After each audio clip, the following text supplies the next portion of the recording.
E a gente conversa agora sobre esse assunto, sobre flexibilização com a médica epidemiologista e vice-presidente da Associação Brasileira de Saúde Coletiva, Lígia Kerr. Ela está em Fortaleza, conversa ao vivo com a gente agora. Boa noite, doutora. Olha, boa noite. Doutora, Tudo está bem? na Obrigada hora. pelo convite. A gente que agradece a participação da senhora aqui, porque o assunto realmente é muito importante. Queria saber da senhora o seguinte: está na hora de liberar o uso da máscara? Olha, na minha opinião, essa liberação do uso da máscara é extremamente perigosa, né? Porque nós vemos países que liberaram as máscaras, por exemplo, Estados Unidos liberou e depois para voltar atrás foi muito difícil. E nesse processo de liberação, ele chegou a aumentar em 3 meses, 10 vezes em alguns estados que tinham a vacinação bem avançada.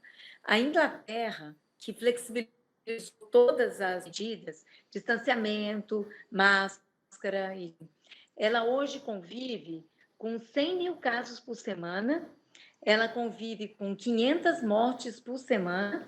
Eu acho que isso é um limite de número inconcebível e inaceitável que a gente possa esperar que tantas pessoas estejam morrendo por causa da flexibilização de medidas, né?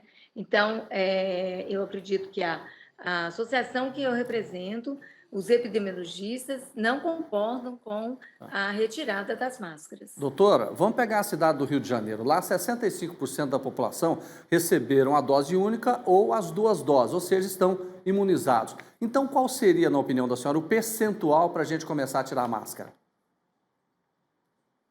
Então, o problema é que hoje nós enfrentamos uma variante que tem sido denominada Delta. A variante Delta, ela é muito mais transmissível que as outras. E então, ela, embora esteja prevenindo doenças graves e esteja prevenindo a hospitalização e o óbito, ela tem pouca efetividade na prevenção de infecções.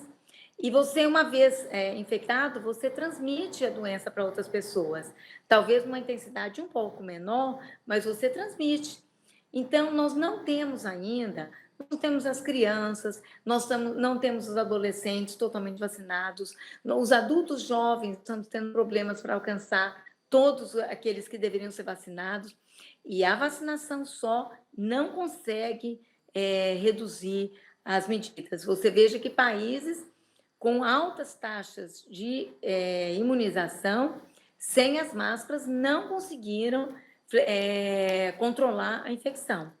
O Israel teve que retornar, o Reino Unido resolveu ficar, mas nessas circunstâncias, de julho, desde que ele flexibilizou até setembro, foram 3 milhões de casos e 100 mil a 200 mil casos por semana, com 2 mil mortes por.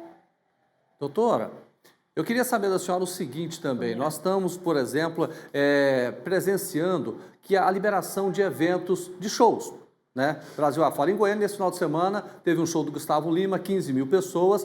Era para manter as regras de distanciamento, mas a gente percebeu que não, as pessoas não respeitaram, não estavam usando máscara. Isso também é perigoso? Com certeza. Apesar de ser, eu não sei se esse show era interno ou externo, você poderia me dizer, ele foi interno ou externo? Foi externo. Externo, Foi no então. estacionamento Mesmo de um externo, estádio de futebol. quando você tem um ambiente muito lotado, você tem menos circulação do ar, né? Então, você tem tanto contato com as gotículas, né? Que uma pessoa um pouco próxima de você, você já pode tanto transmitir como adquirir dessa outra pessoa. Então, eu acho que precisa de ainda um certo distanciamento e o uso de máscaras, com certeza. Hoje, as duas estratégias mais importantes que nós temos para vencer essa doença são as máscaras e a vacinação. Muitos países ainda não conseguiram vacinar, como o continente africano praticamente não consegue passar de 2% da sua população vacinada, e nós podemos ter novos picos de doença, né? Doutora? Nós precisamos de mais tempo para observar o comportamento dela. Doutora, muito obrigado pela participação no Jornal Brasil hoje. Uma boa noite. Agradeço. Boa noite.